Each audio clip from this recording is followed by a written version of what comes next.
2024년 8월 28일이고요. 네, 수요일입니다. 17시 9분 지나가고 있습니다. 히플라이브 수요부로 인사드립니다. 안녕하세요, 김수빈입니다. 안녕하세요. 이름. 네, 송영규입니다. 아, 잠깐만요. 타격이 좀 크신가 본데요? 아까 네. 이 오프닝 토크의 질문들이. 죄송합니다, 여러분. 오프닝 예. 다시 가시죠. 제가 순간적으로 예. 그 유튜브 찍었던 걸로 생각해가지고 예, 동시에 예. 인사한다는 생각을 했어요. 예. 네, 죄송합니다, 여러분. 예. 죄송합니다. 안녕하세요, 영준입니다. 안녕하세요, 박찬입니다. 예. 오늘 큰일 났네요. 갑자기 영준님이 오프닝 토크 방송 전에는 되게 텐션이 좋으셔가지고 네. 좀 오늘 기대를 했어요. 왜냐면 바르셀로나 주제가 초반부터 많거든요. 오늘 새벽에 또 경기도 있어서. 자, 바르셀로나 얘기고요. 다니 올모가 등록이 됐고. 예. 축하드립니다. 골 넣었어. 그러니까 예. 힘들었습니다. 네. 힘들게 등록했죠, 진짜. 예. 근데 지금 바르셀로나도 뭐 올모 얘기 때도 마찬가지입니다만 등록하기도 좀 버거워하긴 하는데 영입설이 안 나올 만도 하거든요. 근데 계속해서 좀 있어요. 이거는 좀 영정님 봤을 때는 왜 이렇게 좀 영입설이 계속 이어지는지. 일단 나이키하고 계약이 다가오고 있거든요. 물론 지금 보도에 따르면은 나이키하고 계약이 시간이 걸릴 수 있다. 네. 이런 이야기가 나오고 있어요. 근데 그 전에는 이번 주 내로 나이키 계약이 끝나면서 이적 시장 마감하기 전에 1대1 룰로 돌아간다. 그러면은 선수를 영입할 수 있는 공간도 생기고 그리고 총알도 생긴다. 네. 이런 이야기가 있었어요. 그러다 보니까 왼쪽 윙어라든가 피보테라든가 센터백이라든가 이렇게 연결이 되는 거죠.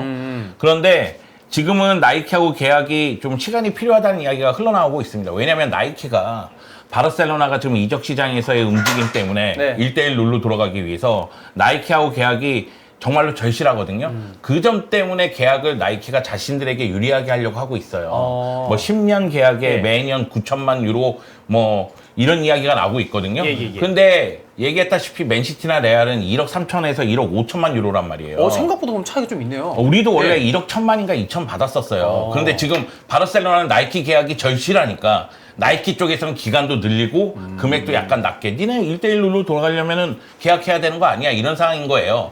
그런데 바르셀로나 입장에서는 저는 지금의 자세가 좋다고 생각해요. 아니 나이키하고 계약을 할 거면 시간을 좀 두더라도 그냥 가고 선수 등록에서 좀 어려우면 선수 정리를 좀 하면서 가고 그리고 뭔가 영입보다는 지금 있는 선수들을 쓰는 게 좋지 않겠느냐. 네네네. 이게 제 생각이에요. 근데 이거는 그냥 제 생각일 뿐이고 많은 꿀애들은 또 다르게 생각할 수는 있어요. 예. 그리고 뭐 베르날 선수가 부상으로 지금 빠지면서 이 베르날을 대체할 만한 그 자리에서 뛸 만한 선수들 영입설도 좀 있는데 누가 좀 궁에 좀 당기세요? 만약에 된다면 이적이 저는 필요 없어요. 필요 없다. 네. 그러니까 뭐 라비오나 뭐 예. 다른 선수들 연결되고 있는데 예. 베르날 역할을 하려면 네.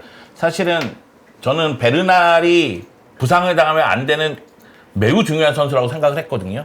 왜 그러냐면 스타일 자체가 센터백 2명 위에서 볼을 잡아서 연결해주는 역할을 해요. 네. 그러니까 부스케츠가 하던 역할, 그 역할을 하거든요. 근데 카사도는 사실은 박투박 역할을 많이 해요. 그러니까 많이 뛰고 움직이고 그런 역할을 하니까 그러면 카사도하고 베르날을 봤을 때는 베르날 역할을 할 수 있는 선수는 제가 느끼기에는 마치 네. 더용이 부상에서 돌아오기 전까지는 저 역할을 저런 스타일로 하기는 다른 선수 찾기는 좀 어렵겠다. 근데 카사도의 그런 스타일은 바르셀로나에서 역할할 수 있는 선수들이 많거든요. 네네네. 그런 측면을 봤을 때는 베르날이 부상당하면 안 되는데 큰 부상을 당했잖아. 심장대 네네네. 부상.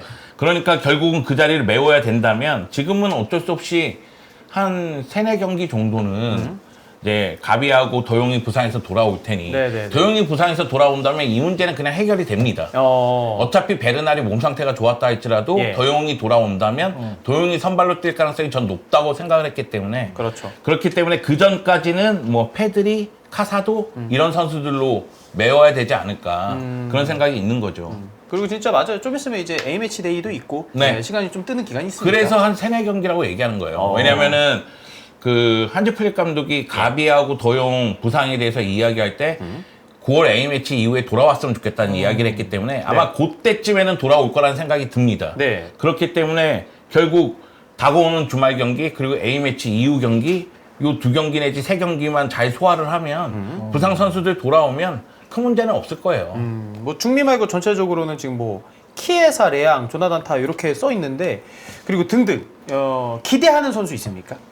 영입이요? 예. 없습니다. 네, 하팔레앙 필요 없고요. 키에사 필요 없습니다. 요나단 타 필요 없습니다. 예. 오늘 네. 필요 없죠. 지금 있는 선수들을 잘 써야 굉장히 돼요. 저기 절실하지 않았었나요? 니코면 전 간절히 원했어요. 그런데 왼쪽 윙어 얘기할 때 제가 여러 번 얘기했습니다. 여러 방송에서 바르셀로나가 이적 시장에서 하는 행동이 이러면 안 된다. 왜냐면 이적설이 나왔을 때 니코 뭐 거의 확실하다 이렇게 얘기하더니만 안 되고 루이스 디아스 갔다가 그리고 하팔 레앙 갔다가 지금 키에사 얘기 나오고 이렇게 하면은 계속해서 그 뭐라고 해야 될까요? 선수들 입장에서도 그렇고 그리고 팬들 입장에서도 그렇고 이거 뭐야? 체계적이지도 않고 원하는 위치들이 있잖아요. 예, 그러니까 예. 원하는 선수가 있잖아요. 예, 예. 네. 그 선수보다는 아래 선수, 그 선수보다는 아래 선수 이런 식으로 간다는 느낌이 들잖아요. 그리고 제가 이렇게 급이 떨어진다는 표현 자체가 선수들도 불만이 있을 수 있다는 게 마치 그 당사자들도 왜 얘 바로 안 오고 얘 다음에 나 이렇게 하면 하면은 마치 내가 얘보다 못해서 꽁 대신 대안처럼. 닭이니까 이렇게 한다는 네, 거야? 예. 이렇게 느낄 수 있다는 거죠. 예. 라임 스털링은 어떤가요? 라임스턴 필요 없다고요. 데리고 왔어. 아니 난 진짜 아니 바르셀로나가 뭐 여러 번 이 자리에서 뭐 구박도 하고 뭐 여러 가지 비판도 하긴 했지만 그러니까 선수 영입을 이렇게 하니까 지금 이런 애들이 등장하잖아요. 마구 찔러 넣는 거예요. 라임 스털링 어떠냐, 누구 어떠냐 이런 애들이 등장한다니까요. 그러니까 이런 거 입장에서도 바르셀로나가 우리가 그런 팀이 아닌데 요즘에 이적 시장 돌아가는 거 보면 바르셀로나가 일을 이렇게 처리하니까 이런 것도 나오는 거 아니야라고 느낄 수 있고. 그렇죠. 예. 그러니까 저는 지금 있는 선수들 잘 썼으면 좋겠어요. 왜냐면은 지금 있는 선수들이 충분합니다. 예. 일단 뭐 하피냐를 비롯해서 그 페란이라든가 안스파티라든가 이런 선수들을 어떻게 쓸지에 대한 고민도 해야 돼요. 하피냐는 워낙에 또 잘해주고 있고 지금은. 그리고 또 가비가 돌아왔을 때 가비하고 페드리하고 다니 올모하고 네. 페르민하고 그리고 토레를 지금 정리를 안 했을까? 토레까지 어떻게 쓸지에 대해서 고민을 또 해야 되는 거예요. 예. 지금 자원은 충분해요. 물론 이제 비닉빈 부이프라고 포지션별로 어느 쪽은 너무 충분하고 어느 쪽은 좀 빈약하긴 합니다. 그래서 왼쪽 윙어라든가 피보트 부분은 영입했어야 되는 것 아니냐 이런 이야기가 나오고는 있지만 예. 그 자리에 쓸 수 있는 선수들이 분명히 있거든요. 그 점을 고려했을 땐 굳이 지금 선수 영입하고 뭐 예. 이러면서 그럼 돈 써야 되잖아요. 예. 그리고 선수 등록 생각해야 되죠. 예. 그러다 보면 또 나이키하고 계약 이것도 문제가 되죠. 예. 그러니까 여러 가지가 복잡해질 수 있단 말이에요. 그냥 지금 이대로 시즌을 시즌을 잘 마칠 생각을 하고 준비를 하는 게 예. 바르셀로나에게 더 도움이 되지 않을까. 아니 근데 반대로 그럴 수도 있죠. 나이키와의 계약이 지지면 게 일단 지금 현재 기존 계약이 있는 상황에서 새로 갱신을 하려고 네. 하니까 그러다 보니까 이제 이게 지금 지지부진하게 되어 있는 그런 상황인데 이렇게 어쨌든 지금 언급된 뭐 키에사나 아니면 레앙이나 다 어쨌든 빅네임 스타들 아니야 이 선수들. 그쵸. 이 선수들이 오면 그게 더 나이키와의 계약에서 유리하게 작용할 거라는 생각은 안 하시나요? 저는 안 해요. 그럴 저는 수- 나이키는 그럴 수도 있잖아, 어쨌든. 나이키는 어차피 지금 상황을 이용하려고 하고 있고 바르셀로나는 나이키를 통해서 지금 위기를 또 극복해야 돼요. 그런데 바르셀로나가 시간에 쫓긴다는 사실을 알면 나이키에게 유리하게 전개될 수밖에 없는 지금 상황이란 말이죠. 예. 그렇기 때문에 오히려 이런 선수들을 영입해서 결국은 나이키하고 계약을 맺느니 좀 정상적인 계약을 맺는 게 더 효과를 본다. 예. 그래서 제가 리버풀 찍을 때 바르셀로나가 10년만 있다가 망하는 팀도 아니고 오. 그러면 나이키하고 바르셀로나하고 관계를 생각하면 지금 어려울 때 서로 도와주고 으쌰으쌰 해야지. 나이키도 지금 어렵잖아요. 너무 인정. 나이키 왜 어려워? 안 어려워요 거기. 나이키 주가 많이 떨어졌습니다. 아니 주가 떨어진 건 그거는 네. 뭐. 그리고 나이키- 코로나 때 비정상적으로 네. 매출이 나와서 그런 거지. 나이키 CEO에 대한 이야기 굉장히 많이 나오고 있습니다. 거기 잘못하고 있다고. 그리고 올림픽 때도 광고 문제가 너무 심각했고. 그러니까 여러 가지 얘기 나오고 있는데 제가 생각하기에는 서로 위험할 때 으쌰으쌰 하는 게 낫지. 예. 같이 가는 바닥에. 그러니까 저는 오히려 이용하지 말고. 제가 예. 그 생각 들어요. 만약에 지금 나오는 이 계약이 있잖아요. 10년 동안 예. 9천만 유로로 이 계약을 맺는다고 치면 네. 지금 상황이 어쩔 수 없어서 이 계약을 맺어야 돼. 그러니까 이 계약을 맺는다 치면 저는 10년 뒤에는 나이키 버려야 된다고 생각해요. 아니, 영경님이 지금 이제 이적 시장 관련해서 열이 많이 올랐지만 사실 올 시즌 스타트 보면 굉장히 좋거든요. 페이스 좋아요. 예. 연승. 예. 근데 저는 예. 화나지 않았어요. 뭐가요? 지금 이 순간. 오. 많은 분들이 화났다고 얘기했는데 예, 요즘에 예, 예. 제가 얘기할 때 예. 너무 감정이 이렇게 좀 나오는 멘트인가 봐요. 목소리인가 봐요.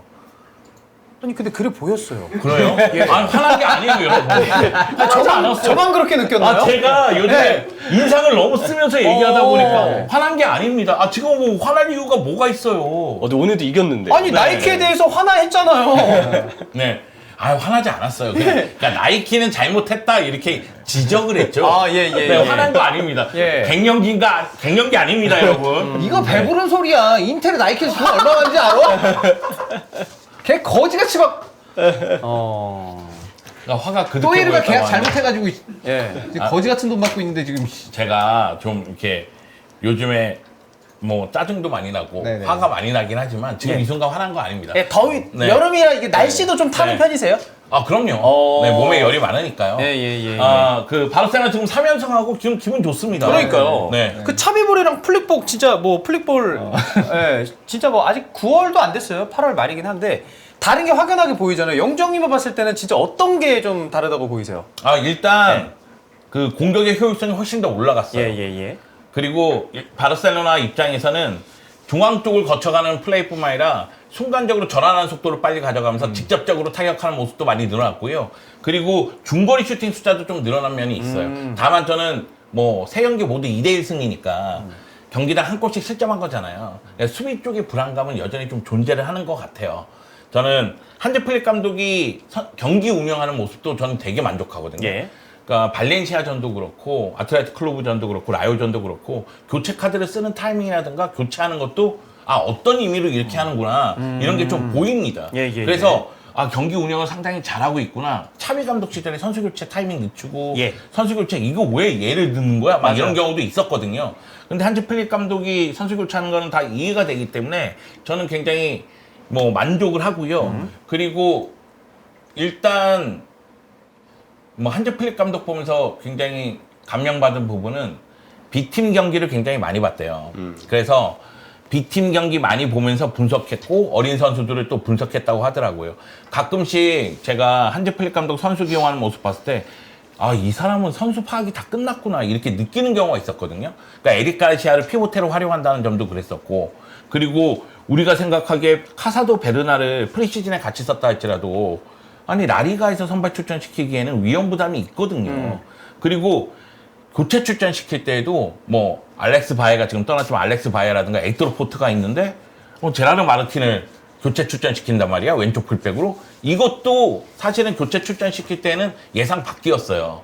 그런 모습들을 봤을 때 아, 선수 파악이 다 끝났구나 이런 느낌은 있습니다. 근데 다만 지금 2대1로 승리를 3차례나 거두면서 흐름 자체는 매우 좋고 여기에 레반도프스키가 해결사 역할을 하고 있고 라요전에서는 골을 못 넣었지만 골 넣은 게 취소돼서 그렇고요.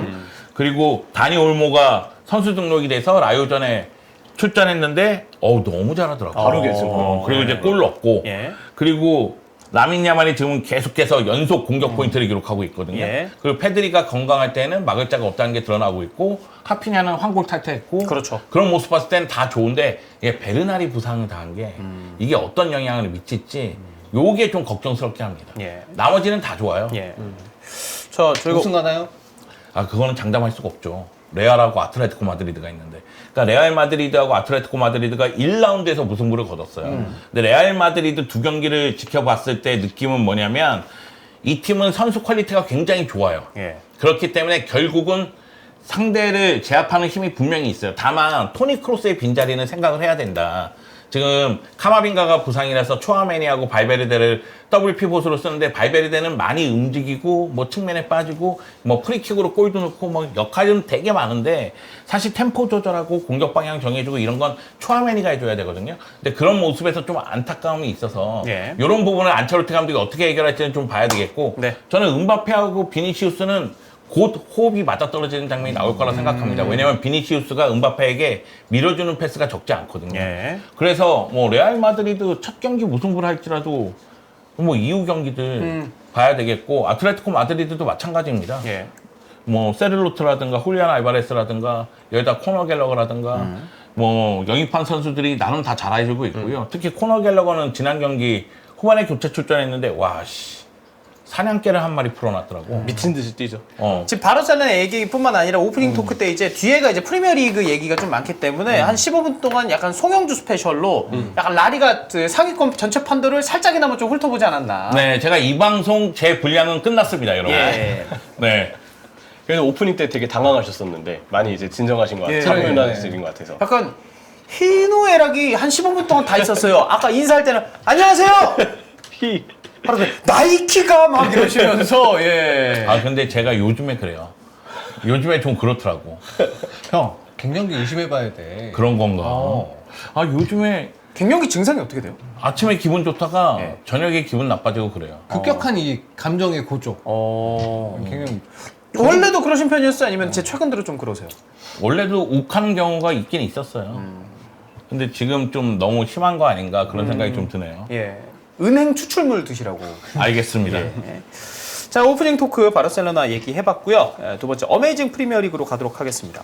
이번 시즌 24-25 시즌에 깨질 수도 있는 프리미어리그 기록입니다. 옵타 애널리스트 관련돼서 저희가 얘기를 할 거고요. 첫 번째 프리미어리그 최다 출장 시즌 그리고 경기. 예. 가레스 베리가 이제 최다 출전한 선수로 여전히 남아 있는데요. 제임스 밀러가 이번 시즌 개막전에 출전하면서 리그 최다 출장 시즌 기록을 경신했습니다. 이 기록은요, 원래 라이언 긱스 무려 22시즌. 와. 근데 긱스보다 이제 한 시즌을 더 연속해서 뛰었어요. 밀러가 23시즌입니다. 야, 이건 대단한 거다, 진짜. 말도 안 되는 기록이에요, 이것도 진짜. 이게 사실 10대 후반에 대비해서도 40살까지 해야 이게 이 기록이 나오는 거잖아요. 그러니까요. 생각해보면 밀너가 참 여러 팀을 오가다 보니까 이런 프리미어리그 기록을 세운 것 같아요. 리즈, 뉴캐슬, 아스톤빌라, 맨시티, 리버풀, 뭐 여기 이제 최근에 브라이튼까지 그렇죠. 다 이제 그 여러 팀들에서 계속 뛰어다 보니까 23시즌 이 기록을 좀 세운 게 아닌가 싶네요. 예. 밀러 하면은 떠오르는 이미지 좀 있으세요? 저는 예. 그 리버풀 시절이 또 기억나고요. 예. 또 하나는 다양한 포지션을 소화할 수가 예, 있다. 예. 요게 기억이 납니다. 아, 저도 이게 리버 팬이어서 그런지 부주장 이미지가 너무 세요. 어. 주장은 항상 핸더슨 아니면 예. 반다이크인데 밀너는 이제 부주장 입지를 딱 차지해서 예. 그 뭔가 왜 있잖아요. 주장도 주장의 역할이 중요하겠지만 부주장은 주장과 선수단 사이에 또 교감을 해주는 역할이라고 생각을 하는데 밀너가 훈련할 때 그 선수들 사이클 차잖아요. 체력 테스트에서 그 말년에 매번 1등을 했대요. 오. 그리고 밀너 스타일 보세요. 그 예. 우리 이스타 영상에도 나있지만 이게 예. 기강 바로 잡게 약간 그렇지, 그런 그렇지. 빡센 관상 아닙니까? 예. 선수단의 어떤 기강, 예. 어떤 분위기 이런 거는 밀너가 제가 볼 때 많이 잡았을 거라 생각이 돼서 부주장 이미지가 많이 있어요. 그 이미지로 보면은 조던 핸더슨이 약간 중대장 이미지고 예. 제임스 밀러는 뭐 하사, 상사 부사관? 뭐 이런 어. 느낌이죠. 세. 확실히 네. 이미지가 세요. 어. 원래 이제 멀티 포지션을 그렇게 멀티 포지션을 보는 선수들은 예. 전 예전에 이제 멀티 포지션 하면 이제 코키가 되게 대표적인 선수였기 때문에 약간 다 그런 이미지가 있단 말이야. 뭔가 이 선수가 뭐 엄청나게 체력적인 조건이 막 엄청 뛰어난 건 아니지만 그래도 적당하게 어디서도 다 설 수 있을 것 같은 그런 이미지. 사실 밀러는 그런 이미지는 아닌데 예. 그거보다 오히려 훨씬 더 강인해 보이는 좀 이미지가 좀 있어가지고 그럼에도 불구하고 어디 왔든 간에 그 선수 특유의 그 운동량이랑 활동량이 있으니까 그걸로 이제 보여주는 스타일이었기 때문에 굉장히 좀 호감 가는 선수였던 것 맞아, 같아요. 호감 가는 것 같아. 에이스, 호감 중사, 가요. 관상. 그쵸. 약간 믿음직스러운 관상이라고 해야 될까? 어디 딱 비었네? 밀러가 해줄 수 있겠지 하면은 그래도 어느 정도 해주는. 물론 나이 들어서는 뭐 아쉬운 에너지 능력도 좀 보여주긴 했습니다만. 자, 그리고 이번 시즌 맨유전에 출전하면서요. 637번째 경기에 출전했고요. 역대 최고 기록은 앞서 말씀드린 대로 가레스벨입니다. 653경기. 밀러가 지금 17경기를 뛰면은 654경기가 되면서 가레스베리를 넘어서게 되는데요. 지난 시즌에 밀러가 15경기밖에 못 뛰었대요. 이런 거 감안하면은 올 시즌이 아니라 내년 시즌, 다음 시즌까지 뛰어야지 가레스베리의 기록을 뛰어넘을 것 같은데 이 기록을 과연 깰 수 있을까? 깰 수 있을 것 같은데요. 저는. 예. 그러니까 밀러가 부상만 아니라면 그치. 그리고 요 기록에 대해서는 구단도 인지하고 있거든요. 그렇죠. 그러면은 조금 이제 기회를 주지 않을까? 배려해줄 가능성이 네. 있죠.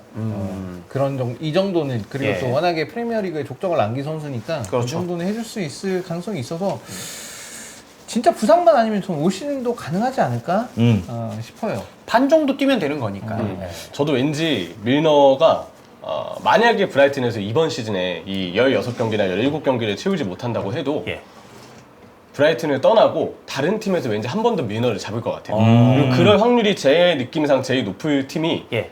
이거는 사실 리즈에 대해서 저는 아직 뭐 요즘에는 쭉 뭔가 시즌이 팔로우 되지 않아 정확하게 모르겠지만 예전에 밀너가 리즈에 대한 어떤 애정을 표현해가지고 리즈가 승격을 하고 밀너가 프리미어리그 리즈에 가서 거기서 이제 경기 수를 좀 추가해 나가면서 자연스럽게 기록을 달성한다.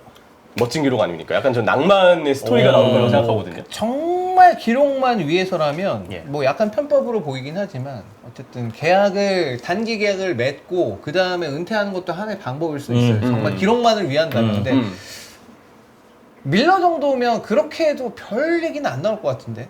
저도 그래서 이게 진짜 리즈 팬분들이 느끼기 얼마나 현실적인 이야기일지는 모르겠지만 이런 스토리가 있으면 좀 낭만이 있겠다라는 생각이 일단 좀 들기는 해요. 예. 자, 제임스 밀러 이야기였고요. 두 번째는요. 콜 파머의 완벽한 PK 기록입니다. 지난 시즌 파머가 PK 9개 모두 성공시켰는데요.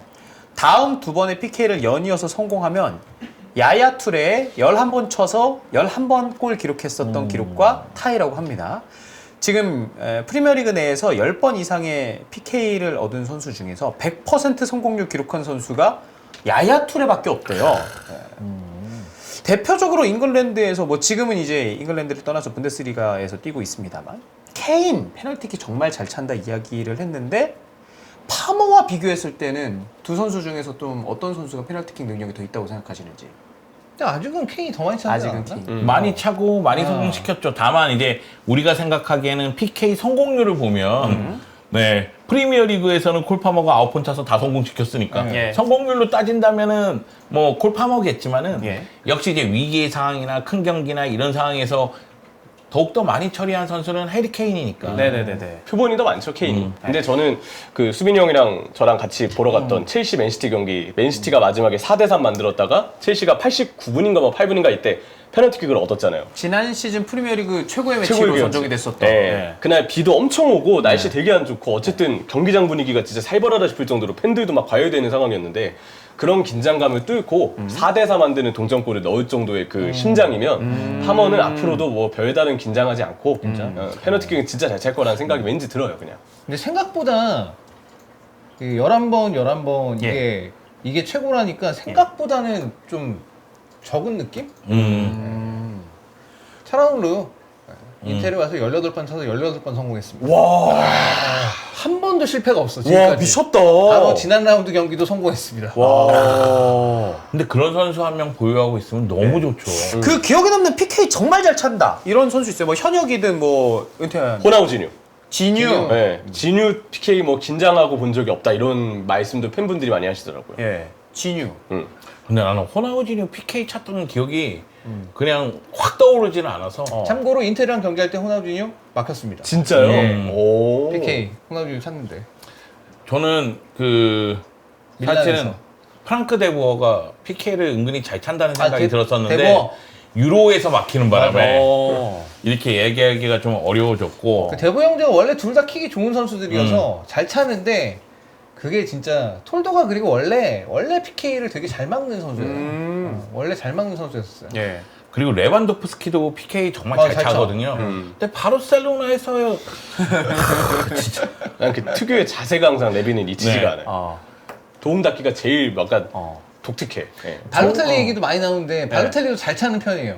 발로텔리도 템포가 참 특이하죠. 그쵸. 처리할 때. 잘 차는 편이야 발로텔리. 조르지뉴도 한때는 잘 찬다는 얘기 많이 아, 들었었는데 조르지뉴 안 돼요. 조르지뉴도. 조르지뉴 그 네. 월드컵 본선 진출 그치. 실패의 원인 중에 네. 하나여서 그 PK 실축이. 어떻게 그 한 번만 넣어도 가는 거를 그걸 두번 못, 네. 두 번 못 넣었지. 아유, 저한테 페널티킥을 가르쳐준 우리 이주원 선생님의 명강의도 잊히지가 않네요. 네. 뭐 네이마르 얘기도 왔고 오나나 살라 그거 따라하다 망했잖아. 아, 그건 이제 가짜는 진짜를 이길 수 없다. 네, 그걸 보여준 거죠, 이제. 아 부페 아, 부페 얘기도 브루노 있네. 페르난데스. 램파드. 근데 그런 선수들 지금 나온 선수들은 아. 진짜 PK 상황에서 딱 서 있으면 그냥 안정감이 있어. 근데 뭔가 불안한 선수들이 있어. 이게 그 유명한 관상론이죠. 그치. 눈빛 뭔가 이상하다. 그럼 공 들고 가는데. 호아킨. 그러니까 눈빛 막 흔들릴 때 예. 나도 모르게 속으로 얘기하잖아. 야 생각 많이 하지 마. 그냥 때려. 그냥 그치, 때려. 그치. 이렇게 얘기하잖아. 한국 선수 중에서는 PK 잘 찬 사람 누구 있나? 다 지금 해외 선수만 나와서. 우리나라 예. 우리나라 진짜 굉장히 중요한 아시안컵 결승에서 승부차기로 딱 승부 봐야 돼요. 5번째 키커 누구 들 겁니까? 지금 현역으로 가봅시다. 아 분명 누가 있을 텐데 막 안 떠오르네. 지금 누가 국대에 뭐 있을 뽑힐 만한 텐데, 선수들 중에서 5번 키커 딱 둘 만한. 그런데 나는 황희찬 잘 차던데? 황희찬 강심장이긴 해. 황희찬 선수 그때 그 아시안 게임 때 다들 긴장하고 있는데 황희찬 선수 갑자기 골 맞아, 들고 맞아, 가고 있어가지고 맞아. 다들 당황했다고 했는데 그걸 성공시켰잖아요. 예. 뭔가 황희찬 선수가 좀 불안한 느낌도 있거든. 약간 투박한 그러니까 느낌이라서 왠지 그런가? 실패할 것 같은 그런 느낌이 있는데 그런 예. 거랑 별게 없이 오히려 잘 차는 것 같더라고. 요즘에 그 이호재 선수 좀 잘 차지 않나요? 포항에서. 아 맞아, 백승호 선수도 킥이 좋아서 잘 차고. 근데 이번 대표팀 명단에서 봤을 때는 그래도 5번 키커로 뭐 최근 폼이 좀 안 좋다 할지라도 주민규를 시켜야 되지 않을까요? 그러니까 마지막 키커는 그래도 스트라이커를 두는 경우가 좀 많으니까. 키퍼가 이창근만 아니면 돼. 물론 주민규 선수도 잘 차긴 하는데 네. 이게 팬이다 보니까 많이 보잖아요. 이창근 골키퍼한테 그때 대전전 마지막에 실축한 게 하나 있어서 그게 좀 아쉽더라고. 예. 근데 그런 상황이면 진짜 아시안컵 결승에 5번 키커면 나는 그냥 이강인이랑 손흥민이 확실하게 차는 게 나은 것 같은데. 예. 1번 키커로 손흥민이 나올 확률이 높고 예. 그냥 마지막 키커로 이강인 선수 나쁘진 않을 것 난 같은데. 황희찬도 진짜 괜찮은 것 같아요. 황희찬 5번 괜찮아요. 키커로. 예. 자, 세 번째 가도록 하겠습니다.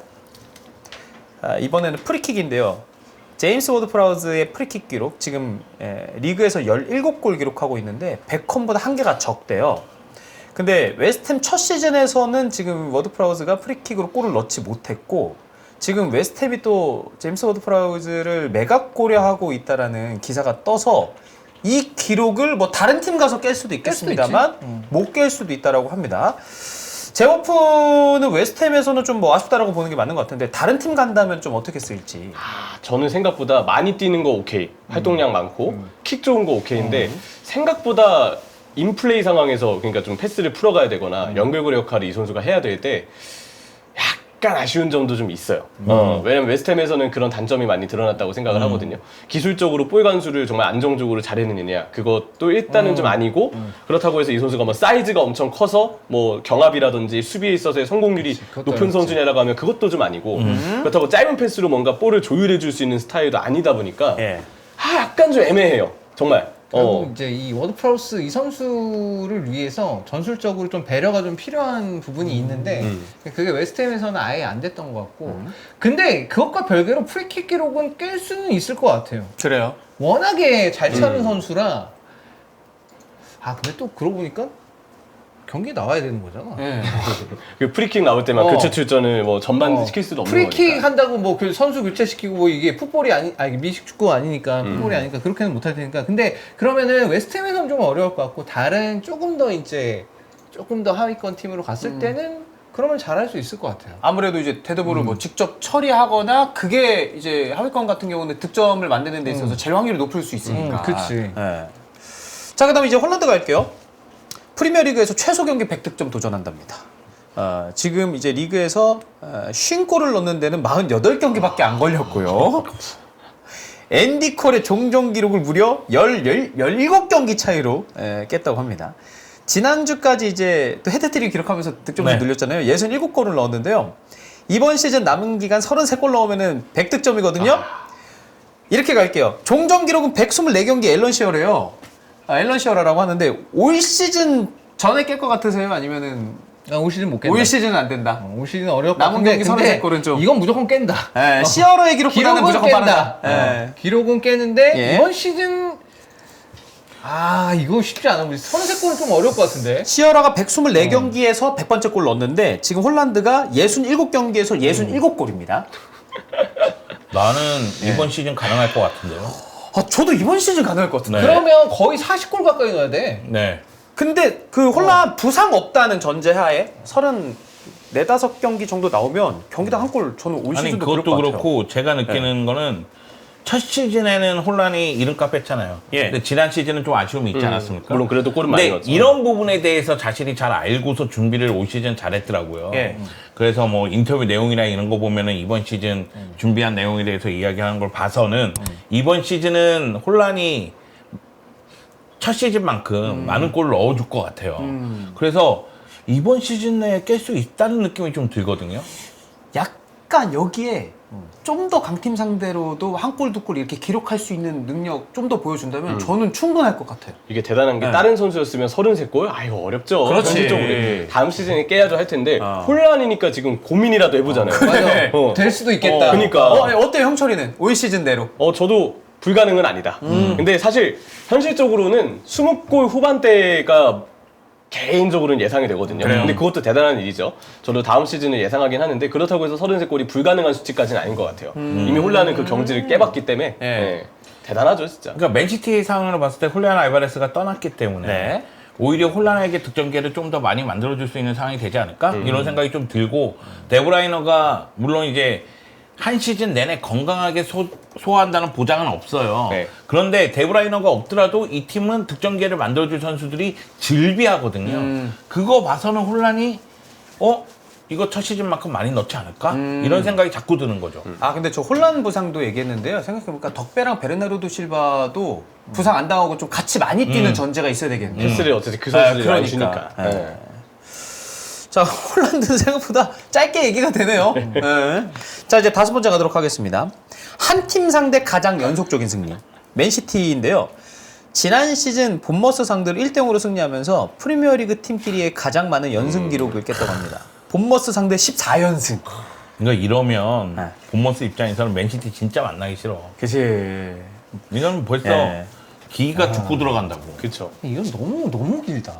아무리 전력 차이가 나도 사실 축구라는 게 전력 차이가 많이 나도 네. 훨씬 더 이게 경기라는 게 진짜 골운이 없을 수도 있는 거고 압도해도 그쵸. 골운이 없는 날이 있을 수 있기 때문에 골대 없까 골키퍼가 어. 미쳐 뭐 이럴 수 있는데. 그래서 이게 무승부라도 나오는데 네. 야 14연승은 진짜 놀랍다 이건 진짜. 그러니까 리그 기준으로 홈앤어웨이로 생각하면 7년 동안 지금 7시즌 동안 그냥 이제 계속 승리했다는 거잖아요. 그쵸. 그러니까 무승부도 없어. 맞아요. 그냥 계속 승리했다는 거잖아요.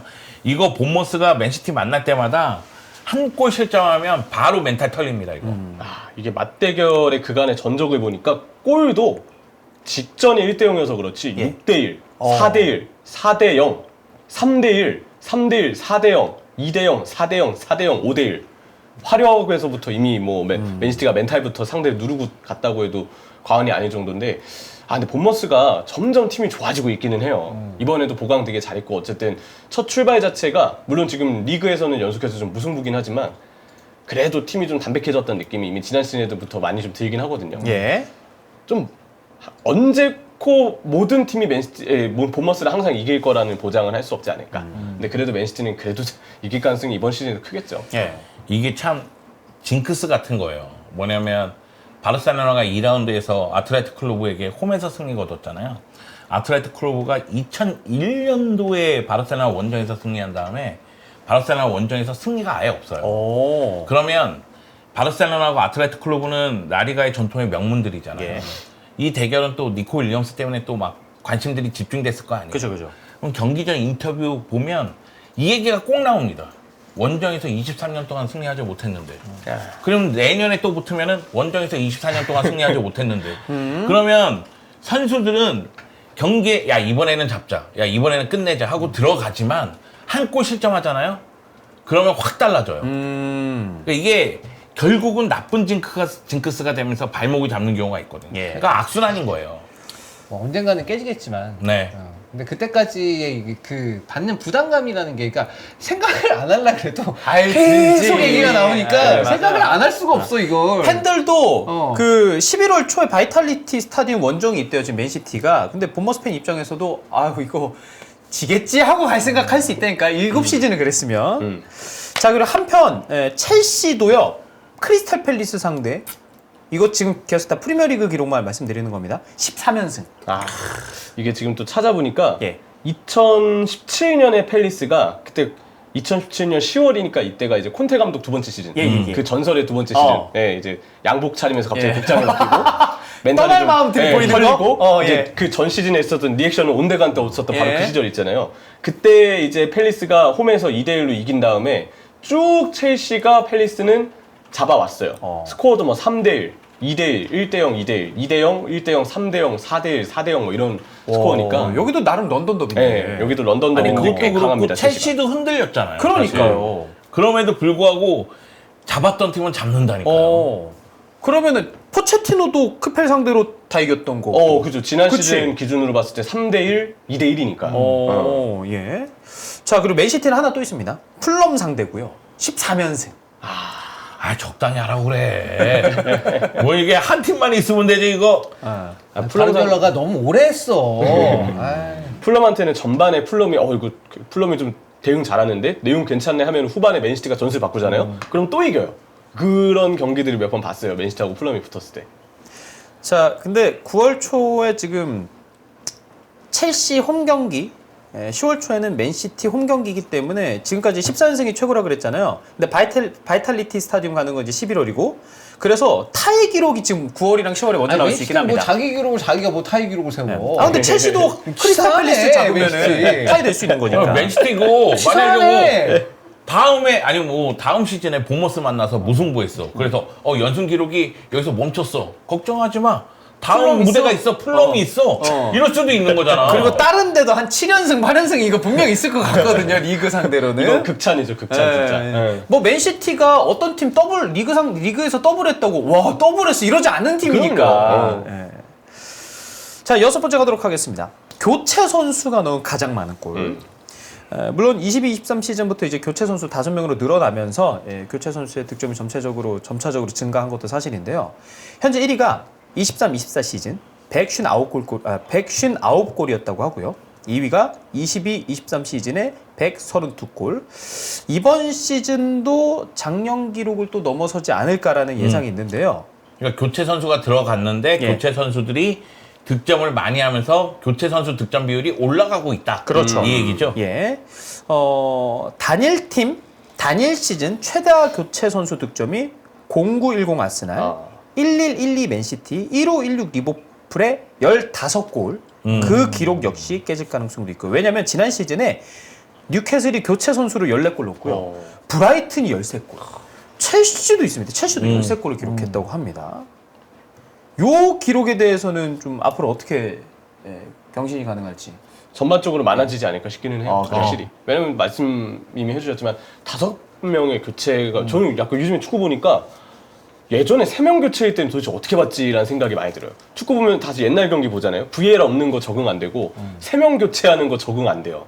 이미 축구가 자체가 이전에 그 룰을 채택했을 때랑 완전히 다른 분위기를 주고 있는데 이 기록도 그런 영향 속에서 아마 앞으로는 교체 자원들이 더 많이 재미를 보는 상황들이 분명 이어질 거라고 좀 보고 있긴 합니다. 그리고 이거 프리미어 리그에 더 적용되는 얘기 같아요. 왜냐면 프리미어 리그는 거의 공격적으로 나가는 팀들이 많으니까 물론 네. 막판에 앞서고 있으면 수비적으로 임하겠지만 결국 막판에 골이 필요한 팀은 공격수 대거 투입할 수 있는 상황이 됐잖아요. 그러니까 막판에 공격수 3명 투입한다고 해서 이상한 모습은 아니잖아요. 그러다 보면 이제 교체 선수들이 골을 넣는 횟수가 좀 더 늘어나지 않을까 그런 생각이 듭니다. 예. 근데 저는 그러니까 전체 득점이 159골이었다는 얘기 아니에요? 예. 교체 선수 지난 득점. 시즌에. 예. 그리고 그 전 시즌에는 132골이었고. 예. 어쨌든 20골이 넘게 늘어난 거예요. 거의 30골 가까이 늘어났는데 저는 이게 거의 한계가 아닐까? 왜냐하면 160골이면 20개 팀이잖아요. 나눠보면 8골 정도가 교체로 들어가서 각 팀마다 평균적으로 그러니까 8골 정도를 넣었다는 얘기인데 그거 이상 늘어날 수 있나? 어떤 한 팀이 이렇게 아까도 얘기했지만 14골, 13골, 16골 이렇게 넣었으니까 어떤 팀은 뭐 5골, 4골 이렇게 넣었던 팀도 있을 거고 뭐 그럴 텐데 그러면 한 9골에서 10골 정도가 들어가야 뭐 조금 늘어나는 그런 느낌인데 이거보다 더 늘어나면 조금 힘들지 않을까 이게? 거의 맥스치에 가깝지 않을까? 약간 근데 이 정도가? 저도 좀 비슷한 게 22-23 시즌에 132골에서 지난 시즌 159골로 한 27골이 늘어났는데 생각해보면 추가 시간 자체가 많이 늘어났어 지난 시즌이. 그것도 맞아. 네. 그러면은 나도 찬호 형처럼 비슷할 것 같은데 이제는. 그러니까 요 선에서 좀 왔다 갔다 예. 왔다 갔다 이런 정도? 자, 여기서 첼시가 예를 들어서 예. 공격수 보강에 성공을 합니다. 예. 자연스럽게 주전급 공격수가 오면 잭슨이 이제 백업이 되겠죠. 예. 근데 잭슨은 제가 보기에 골 감각이 있긴 한 선수예요. 교체로 들어와서 지난 시즌만큼 2자릿수 득점에 성공을 해요. 이 기록을 또 많이 늘려주겠죠. 니콜라 잭슨이. 그러니까 아니, 출전 시간 지금- 짧은데 2자릿수 득점? 네, 그러니까 그걸 하는 거예요. 그리고 예를 들어서 또 하나. 누네스가 지금 백업 아닙니까? 조커. 예. 슬롯을 만나서 각성을 했어요. 근데 예. 주전은 조타 아니면 학포야. 예. 그러다가 누네스가 나와서 예. 또 말도 안 되게 두 자릿수 득점에 성공을 하는 거예요. 이 얘기하려고 지금 앞에 깔아놨구만. 리주를 이렇게 깔았네 지금. 아니 형철에게 물어볼게요. 그 뉴레스 가능할까요? 아니 불가능하죠. 그렇죠, 그러니까 예. 제가 보기에도 예, 예, 그 예. 찬우 형 말씀을 듣고 그렇겠구나라는 생각이 지금 확 들긴 했어요. 예, 이런 예. 시나리오가 예. 예, 아, 있어야 너무- 드러날 거다. 타이밍 너무 좋았습니다. 왜냐면 네. 딱 여기서 기록 얘기가 끝이 나거든요. 예. 자 이제 히든 랭킹으로 가도록 하겠습니다. 아직 뭐 이르긴 한데 포포2에서 요걸 다뤘다고 해가지고 저희도 한번 다뤄보도록 하겠습니다. 24-25 시즌 감독 해고 예상 순위가 나왔습니다. 아, 이거는 포포2가 이게 너무 네. 너무 선정적이네. 어? 클릭을 안 할 수가 없거든. 이거는 저기 뭐야 소위 말하는 옛날에 예. 그 황새골로 하는 그런 행동 아닙니까 이거? 나 황새걸론을 네. 황새 막 이래가지고 무슨 얘기 하시나 했는데 황새걸론 옐로우 페이퍼. 예. 포포2에서요 이번 시즌 프리미어리그 감독 중 누가 먼저 해고될까에 관한 순위를 스카이벳 배당률을 토대로 한 기사를 게시했다고 합니다. 이 순위는요 그러니까 경질뿐만 아니라 그냥 다양한 사유로 뭐 계약 해지라던가 이런 것도 고려가 돼 있다고 합니다. 감독이 바뀔 것 같은 순위에 가깝겠네요. 그렇죠. 1위부터 가겠습니다. 에디 하우, 뉴캐슬 감독이죠. 아만다 스테이블리를 포함해서 구단의 기존 이사회가 지금 대거 교체가 됐고요. 이제 슬슬 뉴캐슬도 성적 압박을 받을 수밖에 없잖아요. 새 보드진의 성적 압박으로 인해서 나갈 가능성이 존재한다고 합니다. 그리고 새 보드진이 오면 새로운 감독을 세우는 경우가 많아요. 그치. 네. 근데 잉글랜드 감독직에도 지금 에디 하우가 유력한 후보 중에 하나라서 해고가 아니라 그냥 이직하듯이 뉴캐슬 감독에서 잉글랜드 감독으로 갈 가능성도 있다고 하고요. 잉글랜드 감독 언제 뽑아 근데? 일단 임시 감독으로 그래도 뭐 당장 네이션스 리그 네. 해야 되거든요. 걔네 언제 심지어 뽑아 감독은? 리그 B로 강등됐어요. 네. 잉글랜드는. 거기도 한국이랑 비슷하구만. 지금 뭐 후보군 추리고 전력강화위원회가 그러고 있겠죠. 정강이. 네. 그러면서 이제 출국하나요? 면담하려고 출국하고. 너네도 당해봐라. 그래 링가드 보러 한국도 오겠네. 그래. 예. 감독도 저기 뭐야 저기 지금 놀고 있는 감독 집에 좀 있어야겠어. 집에 찾아올 수도 있으니까. 그렇죠. 막 열심히 막 후보 만난 다음에 우리는 에디 하우를 믿는다 이렇게 하고 이제 에디 하우가 가고 뉴캐슬 팬이 또 이제 고아웃 에디 하우 이거 좀 해줘야죠. 그래도 에디 하우 뭐 매력적인 감독이라고 생각을 하는데. 네. 자, 두 번째. 엔조 마레스카. 힘든 프리시즌, 비대해진 선수단, 그리고 안정성을 요 편이네요. 더러운 단어로 보는 듯한 이사회 때문에 그러니까 2위로 등극을 했다고 합니다. 이사회가 뭐 어떤 누군가에게 안정적인 위치를 보장해주지 않고 예. 뭐 그때 선수나 어떤 감독을 바꿀 수 있다라고 이 기사에는 나와 있는 것 같아요. 예. 저는 이거 첼시가 독이 든 성배가 돼가고 있는 건 아닌가 진짜. 그러니까 엔조 마레스카가 레스터에서 보여준 지도력을 바탕으로 해서 첼시에 왔는데 사실 성적이 초반에 또 안 좋게 되면 그러면 이게 악순환으로 가거든요. 그래서 엔조 마레스카 입장에서는 초반이 매우 중요하고 이번에 대승이 예. 크게 작용했으면 좋겠습니다. 맞아요. 근데 저는 그냥 개인적으로 여기 2위에 지금 랭크가 돼 있긴 하지만 첼시 보드진을 저도 막 신뢰하진 않아요. 사실 행보를 봤을 때는 조금 의아한 부분도 있는데 포체티노를 한 시즌 동안 쭉 보면서 첼시 보드진이 느꼈던 제일 큰 문제점, 팀 내부에서 진단했던 가장 큰 문제점 중에 하나가 감독이 만든 시스템이 없다로 알고 있거든요. 예. 그래서 마레스카는 시스템이 확고한 감독이고 그 마레스카를 선임함으로써 이전에 포체티노 때 없었던 첼시만의 시스템을 마레스카가 만들어주기를 지금 보드진이 되게 많이 기대하고 있는 걸로 알고 있어요.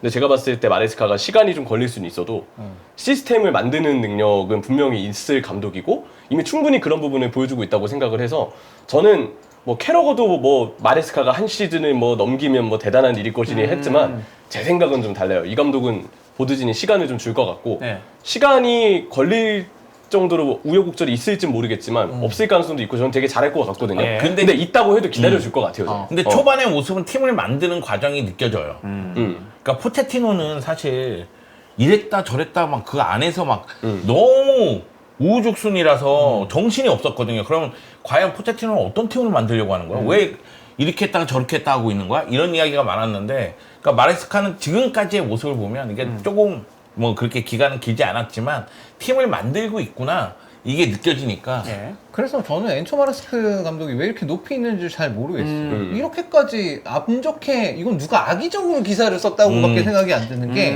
사실 하위권에 있으면 난 이해는 해. 그래도 첼시라는 팀은 어쨌든 간에 큰 클럽이기 때문에 성적이 안 좋으면 당연히 위험 위기 상황이죠 그거는. 네.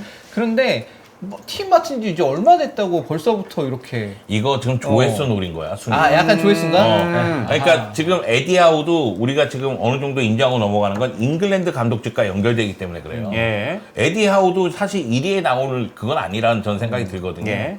그러니까 이거 약간 조회수를 노린 거 아닌가. 순위가. 자, 세 번째 에릭 터나우입니다.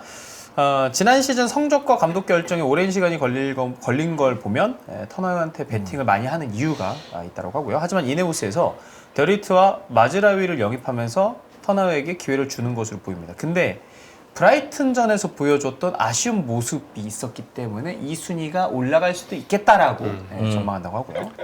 근데 이거는 뭐 확실한 거예요. 왜냐면 네. 에릭 타나 감독은 이번 시즌에 성적을 내지 못하면, 결과를 만들지 못하면 그쵸. 이거는 스스로 나가야 됩니다. 이거는. 왜냐면 사실 타나 감독 뭐 우승 트로피도 들어올리긴 했지만 온갖 비판 속에서 팀에 좀 뭐라고 할까요? 비전을 제시하지 못한다는 느낌이 있는 상황이었거든요. 네네네. 그런데 이번 시즌마저, 시즌 3마저 말 그대로 제자리 걸음을 반복한다면 그러면은 스스로 걸어 나가야 되는 건 맞습니다. 일단은 마지막 이적 시장 말미까지 누가 좀 영입이 되는지, 그리고 그 선수들이 갖춰졌을 때 어떻게 하는지는 좀 더 보고 싶기는 한데, 해외 쪽의 칼럼에서도 지난 시즌의 전술적인 내용과 올 시즌이 아직 크게 다르지 않아 보여서 우려스럽다는 반응으로 대부분의 또 패널분들도 많이 이야기를 하시더라고요. 예. 사실 기회는 많이 줬죠. 일단 이번 시즌에 바뀔 가능성이 매우 높아 보이는 감독 중에 한 명이었었는데 이걸 어쨌든 한 번 더 믿고 그다음에 감독과 같이 했던 선수들까지 이제 사줬는데 그쵸. 근데도 만약에 한 11월까지 갔는데 성적이 경기력도 그렇고 성적도 그렇고 그냥 그렇다. 그러면 바뀔 확률이 매우 높아 보인다. 자, 네 번째 가도록 하겠습니다. 누누 에스피리트 산토 감독입니다. 노팅엄 감독이죠. 지난 시즌 강등권을 겨우 면하기도 했고 재미없는 축구 등으로 인해서 경질 예상 빅5에 꼽혔다고 합니다. 그리고 노팅엄 구단주가 칼춤을 추는데 주저하지 않는 스타일이라 감독직이 위태롭다고 하고요. 5위 마르코 실바, 공동이네요. 마르코 실바, 러셀 마틴, 스티븐 쿠퍼입니다. 마르코 실바는 지난 시즌 미트로비치의 부재에도 강등권과는 거리가 멀긴 했는데 도박사들은 배당을 높게 책정했다고 하고요. 러셀 마틴은 소튼을 승격시켰고 27년까지 재계약했는데 지금 개막 초반 2연패. 라인도 낮고 U자 빌드업 등으로 인해서 평가가 떨어졌다고 합니다. 스티브 쿠퍼. 토트넘과 무승부를 거두면서 기대를 모았는데 풀럼전 실망스러운 경기력을 보여주면서 다시 위험해졌다고 합니다. 아니 근데 실바 감독도 위험하고 쿠퍼도 풀럼전에서 실망스러운 위험하고 야 이거 무슨 얘기냐 이거. 이긴 감독, 진 감독 다 위험해. 지금 그냥 한 것 같아 이거 진짜. 5위의 이 감독들 얘기한 게 예. 내가 생각할 때는 포포트가 이 팀들은 잔류 경쟁을 해야 되는 팀이기 때문에 결국 성적이 잘 안 나올 것이다. 그러면 중간에 감독을 교체할 수 있을 것이다. 이렇게 예상한 것 같습니다. 저는 근데 풀럼은 괜찮을 것 같기도 한 게 선수를 영입을 이번에 되게 많이 하고 잘 해서 원래도 좀 쓸만한 선수가 부족하다는 입장에서 실바가 계속 로테이션 안 돌리고 주전들 혹사시켰다가 문제가 좀 발생했던 팀인데 올 시즌은 좀 베르게도 뭐 루키치도 예, 뭐 예, 그 예. 미드필더에도 뭐 스미스로 뭐 아니면 뭐 해리슨 리드 이런 선수들 다양하게 써가면서 오히려 좀 로테이션이 잘 돌지 않을까 좀 생각을 하고 예. 채팅창에 이제 션다이치 에버튼도 말씀해 주셨는데 예. 션다이치가 지금 출발이 진짜 안 좋긴 해요. 근데 네, 소주가 위험해요. 션다이치가 되게 위험해 없었다. 보여. 맞다. 근데 션다이치도 기사 보면은 이 감독이 이 경력이 풍부한 사람이잖아요. 예. 베테랑들 중심으로 팀 분위기 리딩을 되게 잘해서 보드진이 어차피 지금 재정 문제로 보강을 못 해주고 있는데 예. 이만한 감독이 없다라고 지난 시즌까지는 느꼈대요. 그러니까 올 시즌은 몰라. 에버튼이 사실은 강등당해도 이상하지 않은데 그렇죠. 션다이치 밑에서 잔류는 성공했으니까 지난 시즌 뭐 징계까지 고려하면 징계 되게 벌점도 있었으니까 잘했던 그걸 거는 보면 맞죠. 맞는데 예. 근데 이번 시즌은 개막하고 두 경기가 다 엄청나게 실패했어요. 너무 엉망이었고 네. 그리고 션다이치 감독 그 예전에 번리 있을 때도 보면은 진짜 번리의 진짜 역사적인 그런 유럽 클럽 대항전 진출까지 시켜놨던 그런 그쵸. 사람이었는데 어쨌든 번리 강등 당할 때 보면 션다이치 감독이 원하는 축구 스타일이 거의 안 나오면서 실점을 실점대로 하고 경기는 계속 두들겨 맞기만 하고 막 이래가지고 결국 강등이 된 거였으니까 그런 걸 생각하면 에버튼 진짜 위험할 수 있습니다. 네. 이번 진짜 위험할 수 있어 이번에. 여기 없는데 뭐 션다이치 말고 이 사람은 좀 위험해 보이는 데 있습니까? 사실 포스테코글루 감독도 아직은 조금 우려스럽긴 하죠. 예, 예, 에버튼전의 대승은 있지만 두 번째 시즌에 팬분들이 가장 바랬던 전술적인 유연성에 대해서는 아직은 의문이 남는 부분이 있으니까 포스테코글루도 안정적이지만은 않다. 네. 결국 이제 지난 시즌 후반기에 나왔었던 그 토트넘의 전술적 기조 그로 인한 약점들을 거의 모든 팀들이 다 인지를 하고 있기 때문에 이제 그런 식의 패배나 실점들이 자꾸 반복되다 보면 결국 이제 회의론이 어느 순간부터 급부상할 것이고 해외에서도 어느 순간 그게 대세가 될 가능성이 있어 보이긴 해요. 좀. 여기 그 첼시의 마레스카 감독이라든가 메뉴의 테나 감독 언급을 하긴 했는데 사실은 우리가 예상하기에는 4위부터 8위 예상하기가 어렵잖아요. 그렇잖아요. 예. 누가 4위에 올라오든 누가 8위로 내려가든 이상하진 않잖아요. 예. 요 안에서 시즌 중반에 경질이 나올 수도 있겠다는 생각은 좀 들어요. 의외로 근데 네. 여기서 언급 안 된 감독이 전 1위거든요. 제 예상 누구예요? 약간 위험한 감독이 1위. 울버햄튼의 게리 오닐이요. 네. 지금 공식 경기 13경기 1승 2무 10패예요. 근데 제가 심각해요. 진짜 네. 심각해요. 게리 오닐 철이가 진짜 생각해보니까 심각해. 지난 시즌 막판에도 엄청 많이 했을 거고. 네, 그리고 이번에 이따가 또 카라바오컵 중계가 있어서 울버햄튼도 뭐 상황도 보고 뭐 현지 보도도 보고 하는데 분위기 안 좋아요 여기도. 그러니까 저도 게리 오닐 감독 사실 지난 시즌 게리 오닐 감독의 성적을 놓고 봤을 때는 이건 합격점을 줘야 돼요. 왜냐면 게리 오닐 감독이 급작스럽게 지휘봉 잡은 상태에서 그 팀을 이끌었고 결국은 잔류에 성공을 시켰으니까. 근데 이번 시즌 여름 한번 생각해 보세요. 맥스 킬먼하고 그 네투가 나갔잖아요. 그죠. 핵심 나갔지. 공수의 핵이 나갔단 말이에요. 진짜 진짜. 그러면은 이거를 지금은 게리 오닐 감독에게는 시간이 좀 필요할 수밖에 없는 상황이 된 거예요, 다시. 만회를 그러니까 그 선수가 나가서 대체자를 그 정도까지는 아니어도 어느 정도는 할 수 있는 선수들 좀 해줬어야 되는데 근데 나 오늘서 무슨 생각인지 모르겠네. 그래서 게리 오닐 감독도 위험하다 정도로 마무리를 하면 될 것 같습니다. 이거 근데 여러분들 막 엔조 마레스카 2위 있고 막 이런 거에 대해서 좀 재미로 보셔야 될 것 같아요. 이게 네네. 현지 배당률 고려해가지고 아마 쓴 거 보니까. 예. 자, 그다음에 이제 돈 보축 가도록 하겠습니다. 첼시 얘기네요. 뉴스 장사 관련 얘기입니다. 여름 이적 시장마다 가장 큰 금액 쓰는 구단이 첼시인 것 같은데 토드 보엘리와 공동 구단주들은 2022년 첼시를 인수한 이후 선수 영입에만 13억 4천만 유로 거의 2조입니다. 지금 2022년부터라고 치면 여름은 3번 보낸 거죠. 네. 2022, 23, 그걸 지금 24년 보내고 그렇죠. 있는 거죠. 그러면은 거의 매년 4억 유로 이상을 쓰고 있다는 얘기죠. 그렇죠. 순 지출만 따졌을 때 보엘리의 개인 자산도 많이 쓰고 싶나요? 부럽긴 해요. 네, 부럽긴 합니다. 예.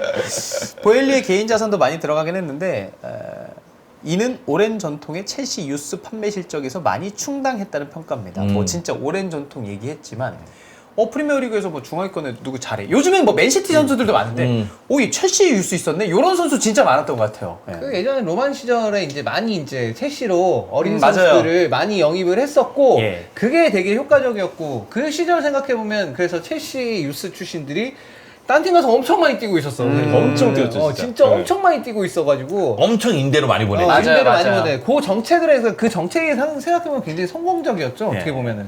그래서 BBC가 이렇게 표현했대요. 첼시가 유스 공장을 운영하고 있다. 2014년부터 24년까지 저희가 이제 패널분들에게 자료를 드렸는데 첼시의 유스 판매 실적이거든요. 첼시 유스 아카데미의 지난 10년 이적 수익은요. 4억 7,900만 파운드로 프리미어리그 구단 1군 스쿼드 이적 금액과 비교해도 13위라고 합니다. 아스날과 뉴캐슬의 1군 판매 수익보다도 많대요. 이 수치가.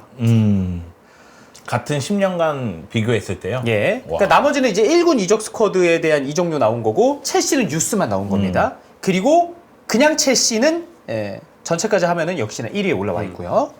가장 많이 판매한 시즌 24-25 시즌에 1,550억, 21-22 시즌에 1,530억이 있고요. 아카데미 출신 선수 중 가장 비싸게 판 선수들 마운트, 마트센, 갤러거, 타미, 루이스 홀, 토모리, 리브라멘토, 허친슨, 아케, 치크. 근데 다 괜찮은데? 나가서 괜찮은데 활약들이? 그리고 심지어 이거 더 늘어날 수 있어. 가격들 잘 받았어. 그러니까요. 번호 못 받은 선수 뭐 찰로바 같은 애도 번호 못 받았잖아. 걔도 또 팔면은 또 이거 또 플러스 되는 거 아니야? 그렇죠, 그렇죠, 그렇죠. 예. 그 마트센 같은 경우에는 또 인대를 잘 보냈기 때문에 이런 이적료가 나왔던 것이고요. 네. 이거로 거의 베스트 11 나와, 여기. 첼시의 유스 자원 판매. 야 마운트인데 진짜. 야. 그 마운트가 좀 세. 많이 마운트가. 받았다 진짜. 첼시 입장에선 장사 잘한 거죠 진짜. 돈 진짜 많이 받았다. 첼시의 유스 자원 판매 잘하고 있다고 보는지 아니면은 첼시에는 정착하지 못한 거잖아요. 그래서 이거는 성장에는 실패했다고 봐야 되는 게 맞는 거죠. 성장을 했으니까 이 돈을 받고 판 거 아, 아니야? 네. 난 그렇게 생각하거든. 그것도 맞죠. 얘가 그래도 인정을 받았으니까 이 돈을 받고 파는 거지. 예. 뭐 어떤 이유에든지 간에 어떤 이유가 됐든지 간에 첼시 안에서는 뭐 경쟁자가 오히려 비싼 선수 영입한 선수일 수도 있고 그게 아니라 이미 자리 잡고 있는 선수가 있을 수도 있고 뭐 어쨌든 간에 이유가 됐든 간에 이 선수는 인정을 받은 선수니까 이 정도 돈을 받고 갔다고 봐야죠 이거는. 근데 이거 예. 그냥 예.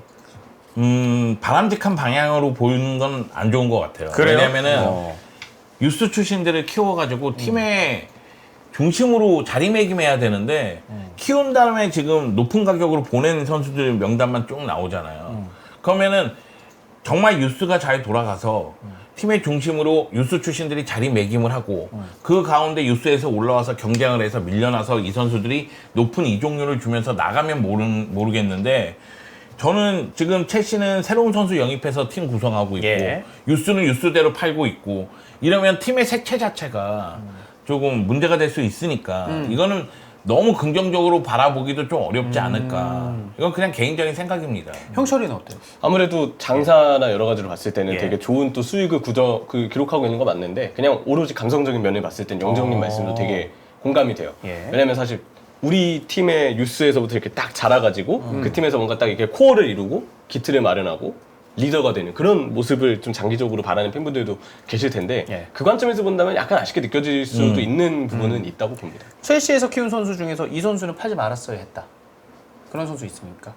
여기 명단에서는 없어요. 사실. 사실 네. 굳이 따지면 마트센. 맞습니다. 근데 마트센도 다른 리그면은 좀 통할 부분이 되게 많다고 생각하는데 프리미어 리그에서는 이 선수의 결국은 수비수니까 사이즈가 좀 작은 게 아무래도 포체티노가 쓰지 않은 이유였던 것 같기도 하고 그 프리미어리그가 예. 진짜 어떤 다른 리그보다 풀백들이 힘들어. 힘들어. 풀백들이 맞아요. 진짜 힘들어. 왜 경합 이런 거 너무 많이 요구하니까 그래서 저는 그냥 굳이 따지면 여기서 마트센이 참 괜찮았는데 아까 이렇게 나온 이름만 봤을 때는 도르트문트 가서 임대 가서 진짜 잘했거든요. 잘했으니까. 근데 예. 그런 거 있어요. 풀백들에게 예. 이 빠른 경기 템포 내에서 예. 공격 가담하기를 원하고 공격 쪽에서 공격 포인트 해기를 원하는데 터프하니까 계속 부딪히기도 원하고 위치 잡기도 원하고 그러다 보니까 풀백들이 진짜 정말 어려운 리그가 이 프리미어 리그인데 마트센 같은 경우에는 도르트문트에서 너무 잘하긴 했지만은 사실 첼시 내에서의 평가 자체는 또 높다고 보기엔 그렇게 좋지 어려우니까. 못했죠. 좋지 못했고 그때도 딱 그 생각 들었었어요.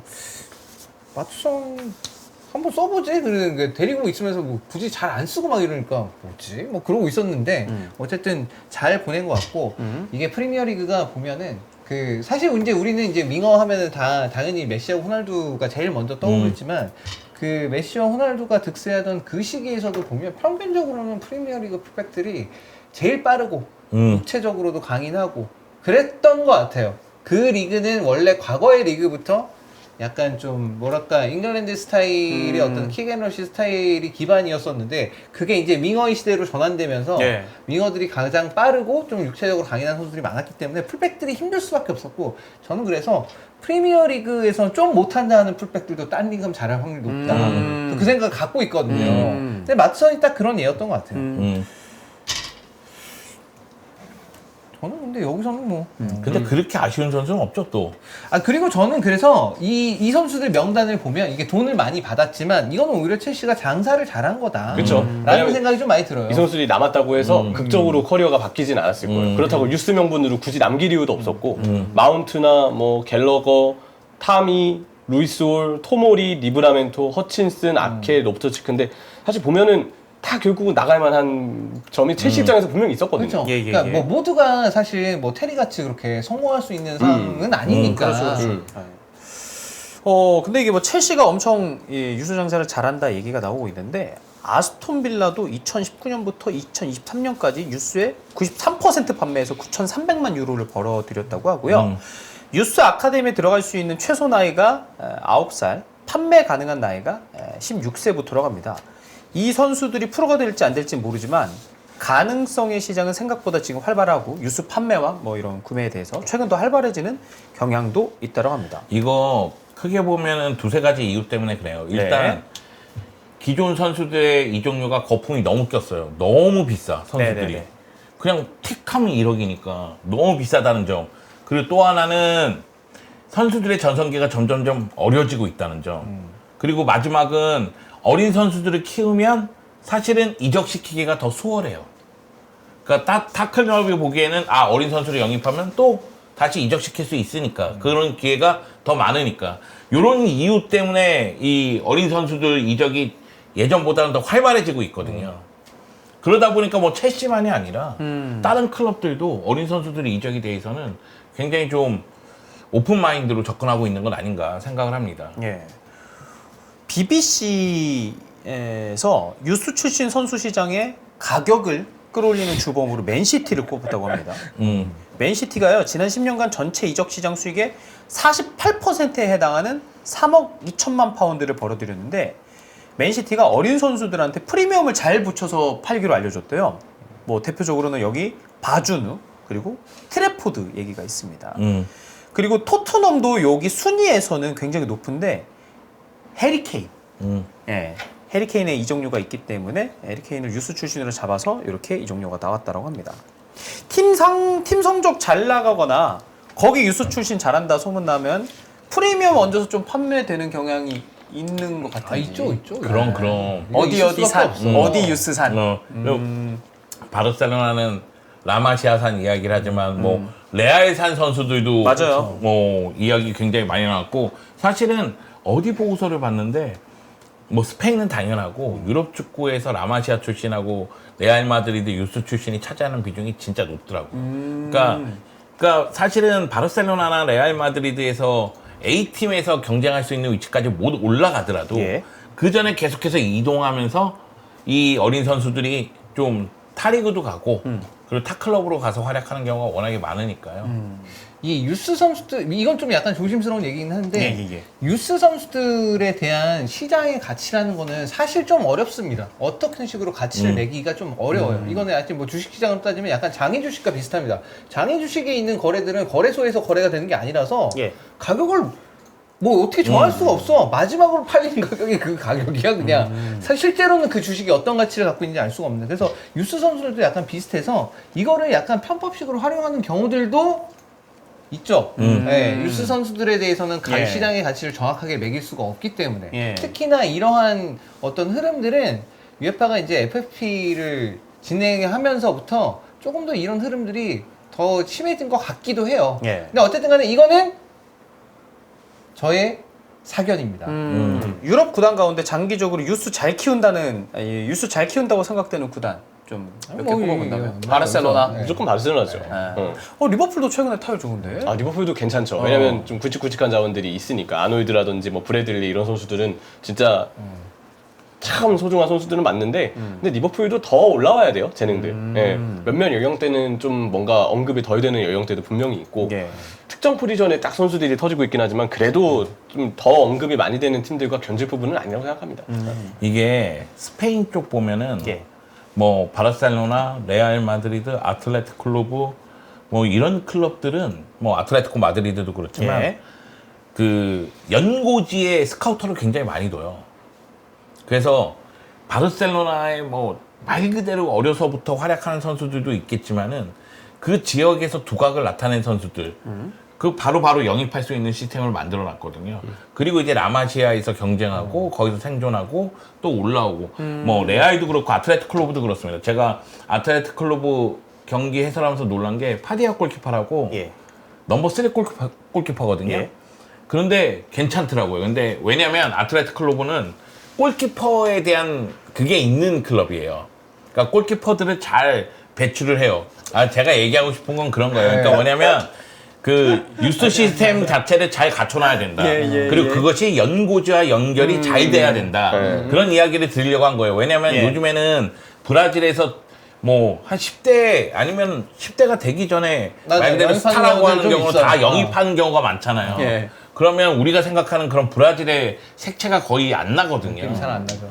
그런 느낌이 있어서. 예. 뭐 채팅 보니까 유벤투스 넥스트젠 얘기하시는 분도 있고 여기 표에 보면 뭐 아탈란타 있고. 아탈란타는 원래 전통적으로 유명합니다. 어. 예전부터 아주 예전부터 90년대부터 이제 유명한 팀이었고, 아탈란타는 원래 그런 걸로 유명한 팀이었고, 그래서 여기 표에 있는 팀 읽어드리면 벤피카, 아약스, 리옹, 레알, 첼시, 모나코, 스포르팅, 토트넘, 맨시티, 아탈란타 이렇게 있습니다. 여기 보면 근데 포르투갈 클럽들이 확실히 잘해. 뭔가 배짱도 있고 이 여기 출신들이 보면은 진짜 그 포르투갈 리그에 있는 팀들은 약간 셀렉 리그라는 걸 어떻게 운영해야 되는지 진짜 잘 알고 있는 거야. 그들이 진짜 노하우에 있어서는 탁월해요, 진짜 제가.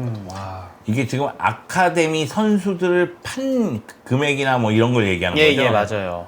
근데 이게 뭐 라마시아가 들어가지 않은 이유가 아마 올리는 경우가 더 많아서 그럴 거예요. 여기는 이제 배출해서 그쵸, 좀 그쵸, 본인들이 그쵸. 많이 쓰죠. 네. 예. 그런 경우가 많으니까 아마 예. 그럴 겁니다. K리그로 가면은 K리그 팀 중에서 유스를 잘 판매하기로 알려진 팀 꼽아본다면? 뉴스를 판매요. 키우는 건 키우는 역시 거는 포항이 제일 유명하다고 아, 생각하는데 포항이 유명하죠. 그쵸. 근데 네. 파는 거는 잘 팔았나? 그건 또 다른 문제인 네. 것 같아요. 아 이게 그냥 느낌인데 예. 포항은 워낙에 유명하잖아요. 그쵸. 그리고 포항은 가 보면 훈련할 때 한 가족이라는 느낌이 좀 들어요. 그래요? 다른 네. 팀에 비해 유독 더 그래요? 더 그래요. 오. 그런 느낌이 들거든요. 근데 요즘에 유스 잘 키우는 클럽 물어보면 나도 모르게 강원 아니야? 이런 얘기가 나올 수밖에 아무래도 없는 게 양민혁, 막 어린 양현준. 선수들을 강원이 잘 스타로 배출하니까요. 그렇게 얘기가 나오더라고요. 저도 근데 모르게. 진짜 그런 거 채팅창 보면서 오상고, 메탄고, 뭐 현대고. 수월, 그래요. 현대고, 현대고도 그래. 유명하죠. 현대고 기준으로 어. 보면 마찬가지로 어. 울산으로만 놓고 봤을 때는 현대고 출신들을 많이 팔긴 했어요. 예, 그래서 예. 사실 팬들은 좀 아쉽기도 하죠. 좀 이 선수도 어떻게 보면 좀 잡아둬서 더 써도 될 텐데 이게 좀 재미난 똘똘히 터진 게 경우가 있으니까. 포항은 포항제철고죠. 그죠? 예. 네. 포항제철고 출신들이 포항에 와서 말 그대로 한 팀처럼 움직이는 경우가 많은데 예. 울산 현대고에서 정말 뛰어난 선수들이 나오거든요. 예. 근데 기존의 스타들이 너무 많다 보니까 울산 현대고 선수들을 정리하는 경우가 상당히 많아요. 울산은 이제 네. 임대를 많이 보내요. 리그 2에 이제 맞아. 임대를 많이 보내고 거기서 이제 아무래도 뭐랄까 역시 그 그러니까 울산 출신 선수들은 뭔가 좀 리그 2에 내려와서도 임대온 선수들이 대부분 다 잘합니다. 잘하죠. 리그에서 짧은 시간 내에 그 팀에서 핵심 선수로 이제 자리를 잡고 그러면서 이제 가치가 이제 올라가는데 대신에 이제 그러고 나서 이제 울산에 다시 돌아갈 수 있으면 좋은데 울산에 가면 울산에 다 쟁쟁해 선수들. 그렇지. 너무 쟁쟁해. 쟁쟁해. 그리고 생각해보면 유럽으로도 많이 보내죠. 홍현석 선수가 또 현대고 출신이고 바로 그렇구나. 유럽에 예. 또 간 케이스였던 것처럼. 그런 예. 경우가 있죠. 예. 그래서 예전에 그 울산 관계자하고 얘기할 때 울산 현대고 출신들이 너무 좋은 선수들이 많은데 사실은 울산에서 활용한 횟수가 적어서 너무 좀 가슴 아프다 이렇게 얘기 들었던 적이 있거든요. 예. 자, 그래서 이제 마지막에 또 유스 얘기까지 하는데 세 분은 스타일이 어떠세요? 유스 뭐요? 키워서 그래도 웬만하면 안 팔고 우리 팀에 좀 데리고 있는 스타일이신지 아니면은 뭐 그냥 뭐 괜찮은 선수 있으면 A급, S급 선수 영입할 수 있으면 그냥 데려오고 몇 명을 좀 팔고 요런 스타일이신지. 그건 뭐 팀의 상황에 따라 다르겠죠. 팀에 돈이 많어. 뭐 돈 많어. 돈 많으면 뭐 유스는 유스대로 키우고 그다음에 여기서 진짜 쓸만한 옥석만 가려가지고 뭐 기회를 줄 수 있으면 주는 거고 그게 아니라면 이제 뭐 다른 팀들 우리가 키워서 다른 팀들 좋은 일 시키나 이게 아니라 우리는 우리대로 이것대로 이제 다른 선수들 팔 수 있으면 팔 수 있는 게 좋은 것 같아요. 근데 만약에 돈이 없어 어떻게든 간에 잘 키워야죠. 조금 부족해 보여도 어떻게 오르고 달리고 이렇게 깎고 이렇게 만지고 해가지고 이제 또 이게 뛰게 만들어 줘야죠. 16살이에요. 뛸 수 있어, 뛸 수 있어. 그렇지. 우쭈쭈 해주고. 저 시험 봐야 돼요. 공부하면서 하는 거지, 축구는. 그치. 이러면서 이제 출전시키는 거죠. 사실은 그런 게 있어요. 그러니까 뭐냐면 예전 같은 경우에는 셀링 클럽이라고 했을 때 유스 시스템이 되게 잘 돼 있어서 유스에서 올라온 선수들을 키워서 쇼케이스처럼 리그에서 이제 활용한 다음에 한 시즌 이후에 파는 경우가 있었고 그 당시에는 지금처럼 네트워크가 잘 안 돼 있으니까 남미에서 어린 선수들을 데리고 와가지고 그 선수들을 이제 팀의 중심으로 키운 다음에 또 높은 이적료로 파는 경우가 있었어요. 예전에 제가 그런 얘기를 한 적이 있는데 데포르티브가 선수를 영입하고 파는 걸 너무나 잘하는 클럽이었어요. 네. 근데 트리스탄을 파는 타이밍을 놓쳤단 말이에요. 그러면서 재정이 금이 가기 시작하고 성적이 안 나오기 시작했다는 생각이 있었거든요. 그 전에 로이 마카이도 너무 잘 팔았고 막 그랬었어. 그런데 그런 모습이 있었는데 그런 게 이제 클럽의 성향으로 가는 경우가 있거든요. 예, 예, 근데 예. 저는 오히려 그런 게 좋은 것 같아요. 유스팀 선수들을 끌어올려서 활용해 보고 그리고 구단 재정이 안 좋으면 결국 어쩔 수 없이 이적을 시키겠지만 구단이 버틸만 하면 예. 좀 계속 같이 가면서 성장하는 그런 모습을 보여주는 게 그런 게 더 좋지 않겠느냐. 물론 내가 돈이 있으면 예. 뭐 메시 사고 그치? 홀란 사고 예. 뭐 다 사겠죠. 이게 이 네트워크 같은 시스템을 구축하는 게 사실 우디네세 같은 경우가 이제 대표적으로 이런 걸 거의 최초다시피 해서 시스템을 만들어서 우디네세 갖고 있었지, 저 와포드 갖고 있었지, 그라나다 갖고 있었지, 맞아요. 포토가본이 이제 다 갖고 있어가지고 예. 그러니까 각각 언어가 다른 나라들의 이제 팀이 있다 보니까 여기로 오는 그 선수들, 이 어린 선수들이 많이 와서 이 선수 엄청 내려와서 그 다 임대 돌려 또 이것도 임대 그라나다 엄청 돌리고, 갔다가 어디 갔다가 막 임대 가고 막 이러면서 그 중에서 괜찮은 선수들 뭐 우디네세 같은 팀에 나와가지고 몇 번 뛰어가지고 같이 뻥 튀어가지고 이제 팔고 막 이런 거 엄청 잘했었거든요. 그때 이건 그냥 제 감정인데요. 그때 봤을 때 포토가본이 생각하는 게 첫 번째가 우디네스, 두 번째가 와포드, 세 번째가 그라나다로 저는 생각이 그라나 그때 약간 하브리그 있지 않았나요? 그래서 그랬던 것 같은데 그때가. 아니 와포드하고 우디네스에서 못하면 그라나다로 오는 듯한 그런 느낌이 들어서 그러다 이제 나중에는 이거 스페인 그라나다 클럽 무시하는 거 아닌가? 막 이런 느낌이 들었죠. 근데 보면 지금 이제 레드불 그룹이나 아니면 뭐 시티 그룹 같은 경우에 하는 경우가 약간 느낌이 이제 아이디어는 아마 거기서 나온 걸 거예요. 아이디어 자체는. 그래서 이제 그런 식으로 이제 여기가 이미 네트워크가 다 형성이 돼 있으니까 이제 딴 팀들이 여기 끼기가 힘들어졌지. 왜냐면 이미 너무 이제 광범위한 네트워크를 갖고 있으니까. 그래서 요즘에는 이제 이런 상황도 어렵고 진짜 스카우터들이 진짜 천재여야 돼. 정말 뛰어난 스카우터들이 진짜 그 저기 뭐야 옛날에 저기 뭐죠? 그 저기 스카우터? 에버턴 감독하고 맨유 감독했던 모이스. 모이스 데이비드 모이스 모이스. 감독. 아, 모이스 그 감독 경기 저기, 보러 다니고. 맞아. 뉴스 경기 보러 다니는 그런 것처럼 진짜 그렇게 해야 돼. 예. 네, 오늘 오프닝 때는 바르셀로나 얘기했었고, 그리고 이후에 뭐 기록들, 감독 경질 가능성, 뉴스 얘기했고요. 오늘 8월 28일 수요일에 진행했던 히플라이브 수요부는 여기까지 하도록 하겠습니다, 여러분. 감사합니다. 감사합니다. 감사합니다.